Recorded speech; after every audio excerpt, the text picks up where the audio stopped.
La Chorcha Política, un podcast de jóvenes y para jóvenes donde se ponen en la mesa los temas más relevantes sobre el panorama político electoral de Sonora. Todo lo que tienes que saber y cómo lo tienes que saber para tomar la mejor decisión en este 2021. Análisis, debate, entrevistas y mucha información en un mismo lugar. Bienvenido a La Chorcha Política.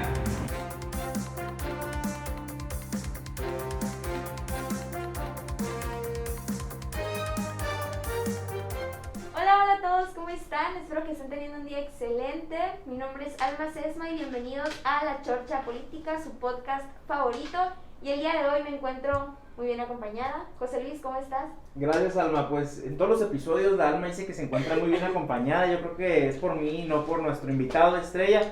Ahora, buenas tardes. Buenas tardes, encantado de estar aquí, Alma y José Luis, compartiendo en este podcast La Chorcha Política. Ándale, pues todo el mundo nos da carrilla por la chorcha, pero bueno, echar la chorcha. a echar la chorcha. Tenemos un tema importante en la mesa y tiene que ver también con la chorcha, en cierto modo, porque la chorcha es una palabra que no muchos saben porque nos falta la lectura, el hábito de la lectura. Oye, me quedamos pendientes que me ibas a decir qué era el significado. Ah, la chorcha, muy bien, pues me voy a quitar el cubrebocas para agarrar un poco de agua, pero la chorcha, rápido y sencillo, es una plática entre amigos, común y así, sin filtro, vaya. Entonces aquí andamos para hablar sin filtro. Así Y es. tenemos que hablar de un tema muy importante: la educación en la pandemia, la educación en general en México, en Sonora, en Hermosillo. ¿Qué está pasando con la educación? Y para eso tenemos a nuestro invitado, como lo acabo de decir. Abraham, ¿qué está pasando con la educación? ¿Cuál es el análisis completo y global? Ah, no es cierto. Pues mira, algo que acabas de mencionar, sin filtros. A mí me gusta ser claro, conciso, pues nos acabamos de conocer hace poco y ya siento que nos conocemos de toda una vida, ¿no? Y contestando tu pregunta, la educación en un panorama nacional, estatal o municipal, la pandemia no vino a poner de que así está la educación ya que mal, no, la pandemia no vino a poner en jaque a la educación, vino a desmantelar, vino a poner en evidencia cómo estaba, a desenmascarar cómo estaba la educación, y no solo la educación, sino las desigualdades sociales que se vive también mismo en la educación, la brecha digital, y en un sinfín de cosas que derivadas de la pandemia ha venido a descomponer en nuestra sociedad, que decíamos, no, es que esto lo ha ocasionado la pandemia, pero no, ya se venía originando. ¿Y qué pasa? Viene la pandemia y no estamos capacitados y no estamos totalmente preparados para afrontar una nueva educación, como ahora se le está conociendo desde el 2019 como la nueva escuela mexicana, ¿no? Que se están haciendo como que muchos cambios, pero en vez de hacer un cambio real que vaya a la formación y a romper esas brechas y esas desigualdades escolares educativas, se están enfocando en otros conceptos, ¿no? Que ahora ya no, por decir, ya no se le llama a una palabra de nuevo ingreso, sino se le llama admisión o cosas así, ¿no? Que les están cambiando, que dicen, va a tardar mucho tiempo en estructurarse una nueva escuela mexicana.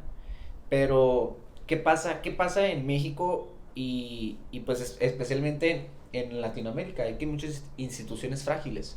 No se tiene un compromiso, no se tiene una estructura fuerte entre las instituciones. Cada que hay cambios de gobiernos, las nuevas pues tomas de decisiones, los nuevos rostros políticos dicen, es que vamos a cambiar esto porque creemos que es mejor, pero ponte a pensar. Lo vemos en el caso de Peña Nieto, por ejemplo, con la reforma educativa, ¿no? Con la reforma educativa, o sea, que fue un descontento social por parte de los maestros. Y llegó Andrés Manuel y la dio para atrás. Y que podemos estar de acuerdo en que la reforma educativa planteaba como que hacer como que exámenes continuos para la evaluación de los maestros, que ahí sí yo estaría de acuerdo. ¿Por qué? Porque para crear un sistema competente necesitas docentes competentes que te hagan a personas competentes. ¿A qué me refiero a personas competentes? A alumnos resilientes a los cambios, a alumnos competentes no con personas y personas, sino con ellos, para ser no solo ciudadanos mexicanos, sino ciudadanos globales. Así es, Alma. Sí, la verdad es que siento que sí existe una deficiencia y como dice, tiene que ver mucho con los cambios que hay en el gobierno. siento yo que debería de haber algo estructurado que favorezca a toda la sociedad, tanto los maestros como los alumnos, y que no se cambie, porque como dice, bueno, Peña Nieto dio lo de la reforma, llega Andrés Manuel, lo quita, y ¿qué va a pasar cuando llegue otro presidente? ¿Va a poner otra cosa? Entonces no se sabe. Siento yo que debería de haber algo estructurado, un plan que se debería de seguir y que favorezca, y conforme vayamos avanzando, evolucionando, como dices, bueno, la pandemia inició todo esto, bueno, ya tenemos este plan, ¿qué le tenemos que agregar en el caso de la pandemia?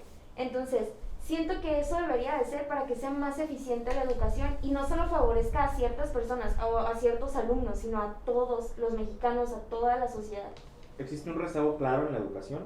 Claro. Y una brecha horrible con la pandemia, y creo que es un poco intolerante desde mi parte, y no sé si hay otra palabra con la cual lo pueda decir, pero es un tanto desigual el hecho de querer asegurar la educación a través de la televisión, cuando los hogares en las zonas rurales, no tienen televisión, no tienen señal, no tienen internet, pues. Claro. Entonces, ¿qué está pasando con la estrategia de la educación en la pandemia? Es muy evidente que antes de la pandemia había una deserción escolar a nivel nacional en diferentes estados de la República, y que se va a duplicar, sino triplicar ahora con la pandemia esa deserción escolar, porque muchos o no entran a sus clases, personas que sí tienen la oportunidad de tener una educación a través de lo virtual, no entran a sus clases o se dan de baja porque dicen, no, es que no le entiendo, no se me hace bien,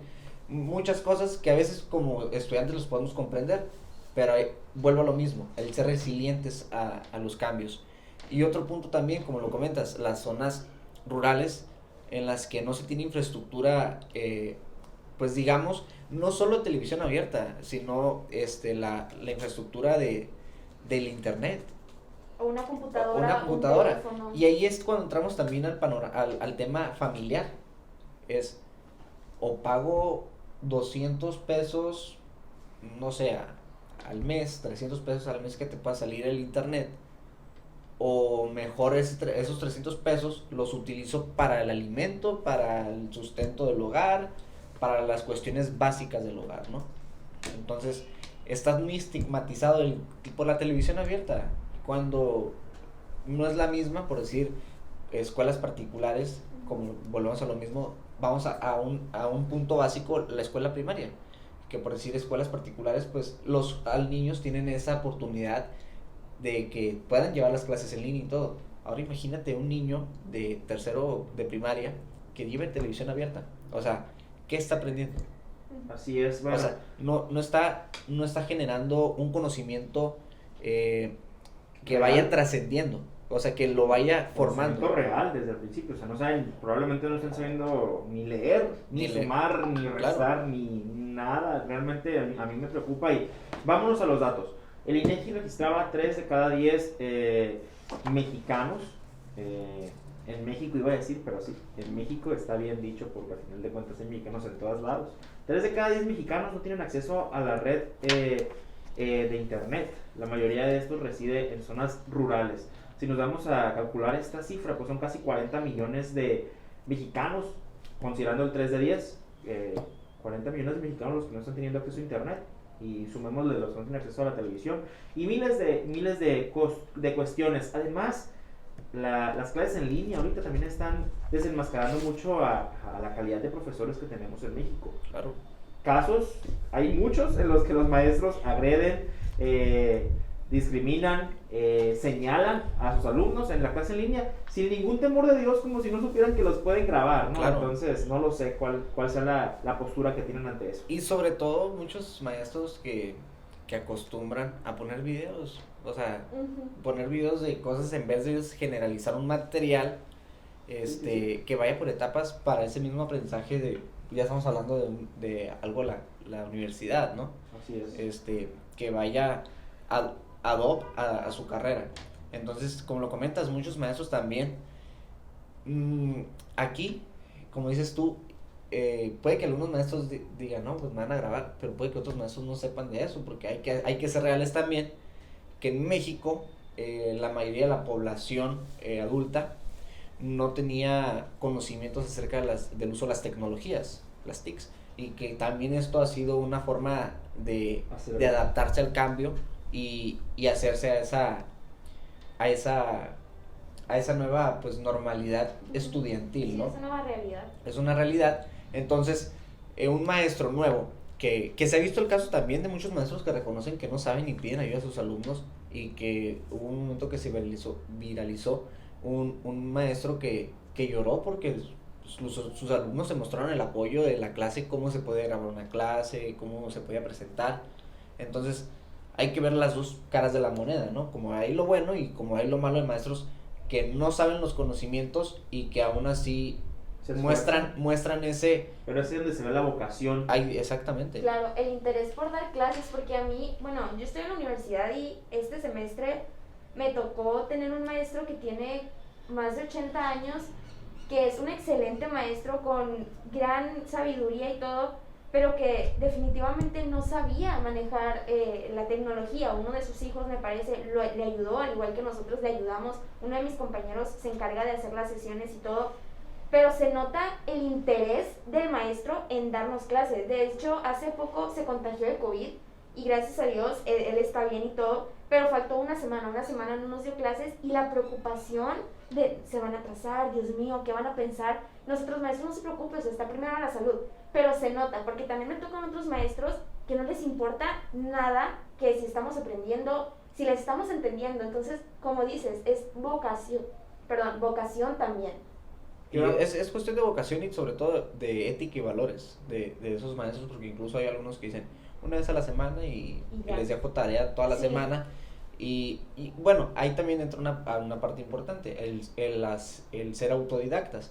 Pero una cosa es ser autodidacta contando con cierta noción de lo que vas a hacer, a que un maestro te diga, oye, investiga toda esta causa, te da el tópico y tú te vas de hilo con todo, ¿no? Bueno, yo creo que hay una diferencia entre ser autodidacto y ser autogestionado, ¿no? También. Porque ser autodidacto es tú aprenderlo solito, y el ser autogestionado es ya te enseñé, tienes que hacer esto, tú hazlo solo, pero gestiona tu tiempo y gestiona tu aprendizaje como yo te lo enseñé ya.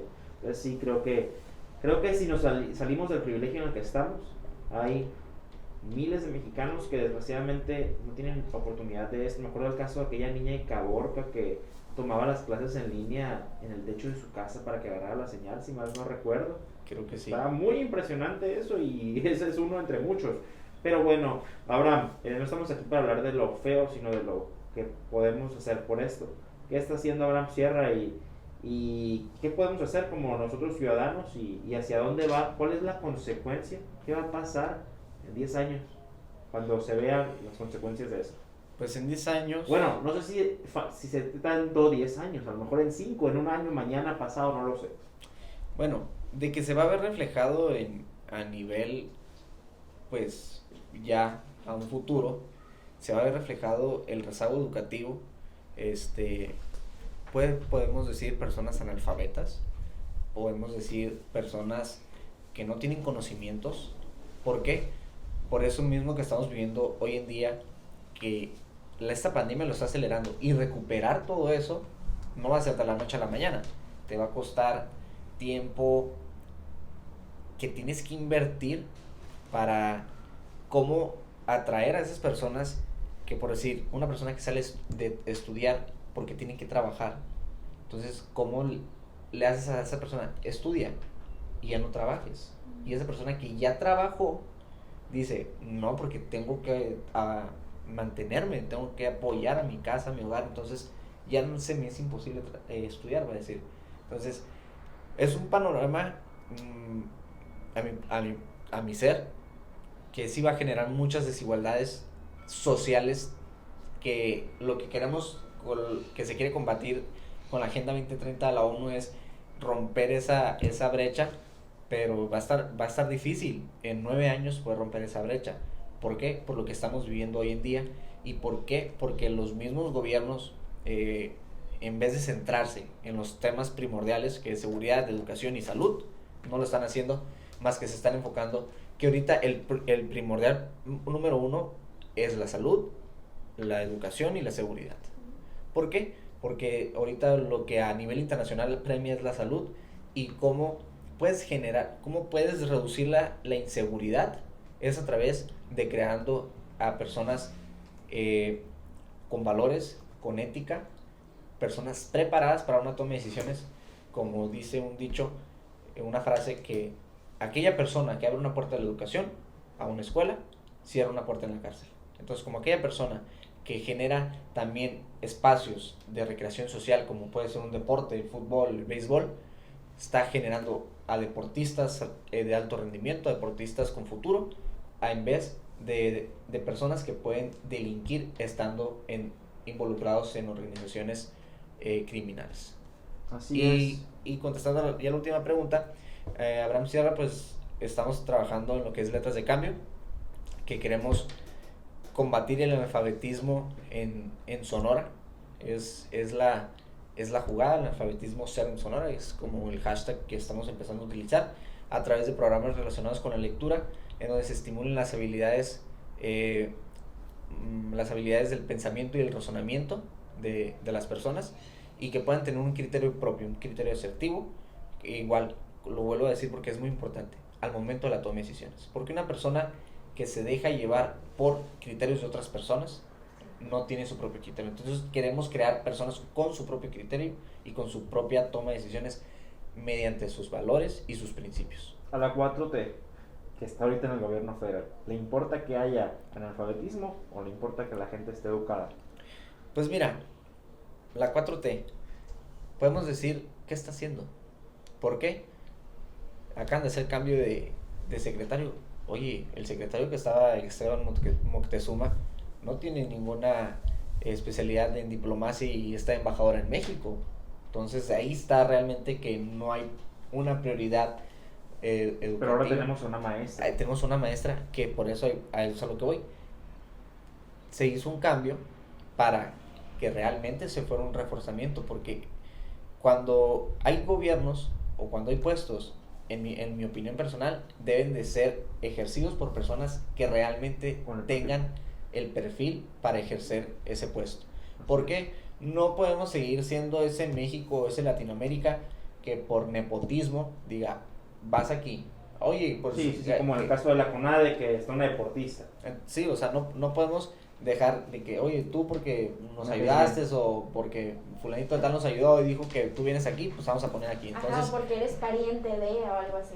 Y eso es donde entra la participación ciudadana, el ser juez y el ser observadores de quienes ocupan esos puestos, porque a fin de cuentas, a quienes les afecta en un corto, largo y mediano plazo, es a nosotros los ciudadanos. Así es. Oye, pues están las elecciones. Hay propuestas hacia la educación. ¿Qué ves tú en el panorama? ¿Realmente los candidatos están preocupando por la educación de los jóvenes o se están enfocando en otros temas rectores también? Pues mira, si no se preocuparan, sería una campaña desilusionadora, porque es un tema, como te digo ahorita, que es el que importa. Y a las personas ahorita en Sonora, ¿qué les preocupa? Una buena educación, tener salud, tener empleo, tener un plato en la mesa y tener una seguridad de que no tener el miedo de que se estén metiendo a tu casa a robar o que esté alguien por ahí pasando. Entonces, yo confío en que los perfiles que se están postulando ahorita tengan esas herramientas necesarias, tengan ese criterio. He visto mucho, voy a ser sincero, he visto mucho acercamiento con muchas personas, muchos candidatos a los jóvenes, pero a fin de cuentas no deja de ser política, ¿no? Entonces hay que ver las intenciones de la moneda. Puede que sí sea una reunión de jóvenes y jóvenes, pero que realmente tomen la idea y la propuesta de los jóvenes o de los ciudadanos para mejorar un sistema educativo, una mejor un sistema de seguridad y un sistema de salud. Lo vamos a ver ya cuando las presenten sus propuestas, que si mal no recuerdo, pues ya en unos 3 días más, el 15 de marzo, tenemos el primer debate de gobernadores, bueno, aspirantes a gobernadores. Así es. Alma, ¿alguna pregunta que tengas? Pues no, preguntas no, o sea, sí estoy de acuerdo con todo lo que han mencionado. La verdad es que todo está relacionado y lo he dicho en muchos episodios. todos van de la mano y se debería de trabajar y se deberían de enfocar en esas cosas que de verdad importan, estos temas, la educación, la seguridad y la salud, que son como lo principal ahorita, y la economía. Entonces, sí, se deberían de buscar, en este caso nosotros como vamos a votar y todo esto, buscar la mejor opción para estos temas y no renunciar o no desaprovechar estas oportunidades que tenemos algunas personas de poder estudiar, de poder seguir con nuestras carreras, con la prepa, con la secundaria, etcétera, etcétera, por más difícil que esté la situación, ¿no? Porque es algo que, bueno, la pandemia no lo controlamos lamentablemente, pero si tenemos la oportunidad hay que seguir ahí. Claro, o sea, el mensaje puede ser invitar a jóvenes estudiantes a que sean voluntarios, por decir, en las organizaciones civiles, Claro. que se dedican a llevar educación a colonias, como es un Algo por Alguien, una clases en tu colonia, como hay otras que están, grupos que salieron también en tiempos de pandemia para eso mismo, para apoyar al sector educacional, pero falta mucho apoyo, falta mucha iniciativa por parte de una ciudadanía. Entonces el conocimiento que lo sabes o las habilidades que tienes y las puedas compartir nos va a llevar a ser una mejor sociedad, sumar, no restar. Entonces todo el conocimiento que no se ha compartido en un momento se va a podrir. Entonces si lo vamos compartiendo de generación en generación con personas que vienen atrás de nosotros, podemos llegar a ser una mejor sociedad. México puede sonar irrealista, pero podría ser una potencia mundial. O sea, tenemos todo. Lo único que no tenemos son buenos gobiernos. Entonces tenemos como sociedades que también han irrumpido en esa parte de la convivencia social, que no se han generado esos espacios, también no se han promovido mucho, pero tenemos mucho para ser un buen país. Tal vez no una de las primeras potencias o cosas así, pero si no, un buen país que genere economía para muchos ciudadanos. ¿El gobierno lo hace la sociedad o la sociedad hace el gobierno? Es broma. La sociedad hace el gobierno. O sea, que es por cuestión cultural que tenemos malos gobiernos. Así es. Sí, porque no sabemos tomar una decisión. ¿Por qué no? Pues yo más que por una decisión, yo creo que porque desde la sociedad estamos creando malos perfiles, ¿no? Desde la parte de la Claro. ética y la moral. Y porque muchas personas lo permiten. Entonces, Lo permitimos. Lo permitimos. Debemos de incluirlo, desgraciadamente. lo permitimos. Entonces, cómo también esas mismas personas corrompen a las instituciones, porque puede que haya instituciones buenas que me han comentado, oye, el PRI le gusta mucho a tal persona porque tiene ciertos valores que son muy buenos y esto y lo otro. Puede ser que sea una institución buena, pero ante la sociedad está tachada. ¿Por qué? Por las personas que están dentro de esa institución y no dejan bien el nombre. No hay que olvidar también que Tenemos a un Morena también, que puede que tenga buenos valores, pero ahorita todos los que están, que malamente se permite, no sé por qué, también lo permitimos, el que personas que han tenido actos de corrupción aún siguen en el poder desde hace mucho tiempo. Y del siguen en la dicho al hecho hay mucho trecho, Así dicen es. por ahí. Podrán tener todo en papel, pero si no lo llevan a la acción, creo que estamos mal. Claro. Y también ahí entra la educación. Seguramente ni siquiera, o sea, yo considero que es importante reforzar la educación, reforzar el analfabetismo, y me refiero a lograr ese cero que tú buscas a través de letras de cambio. Porque es importante, porque no me acuerdo quién lo decía y cómo lo decían, pero he escuchado mucho una frase que habla de que a un gobierno le interesa que sea analfabeta porque así no sabrán todo lo que están haciendo. Sí, ya me acuerdo. Sí, Ya No recuerdo quién lo Ya dice. lo he Una escuchado. muchacha. Ya lo he escuchado de un señor que a un gobierno no le interesa invertir en su educación porque no quiere que le estén recriminando y reprochando Por cosas. supuesto, entonces pues vamos trabajando en eso, nos concluimos con algún mensaje, Alma, con algún mensaje ahora. Pues, ¿qué me gustaría dejar en ese espacio? Me gustaría, primero que nada, invitar a las personas a que tomen la iniciativa de leer un libro, el libro que sea, La Biblia. género que sea, la Biblia, el que guste, le va a generar conocimiento de todas maneras de la vida, ¿no? Porque Los estatutos de Pero- Moreno del PAN. lo que quieran, lo que Del quieran, PRI. pero que digan, oye, a Historia ver, de México. ¿y por qué Sobre todo. este artículo está mal? Y la historia de México, porque es muy Quien bueno, no conoce la historia, está condenado a repetirlo. ándale, muy bien. Entonces, invitarlos a que lean cualquier género y si no les gusta, El que diario de Greg. se animen a buscar otro, porque así van descubriendo cuáles son sus cualidades y cuáles son sus valores. Y que hay algo muy importante también que me gustaría dejar, que todos recuerden, que en la vida se pueden negociar los intereses. ¿A qué me refiero intereses? A que si te cambio mi celular por el tuyo, a que si cambiamos una cosa por la otra, pero nunca se debe cambiar ni negociar, son los principios y los valores de una persona. Así es. Pues vamos cerrando con esa frase inspiradora y filosófica. Dice Aristóteles que por favor vayas a Grecia.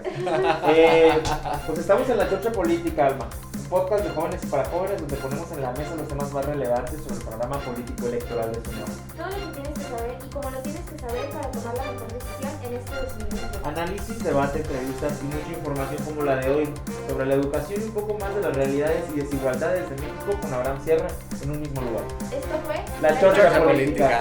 Ándale, pues.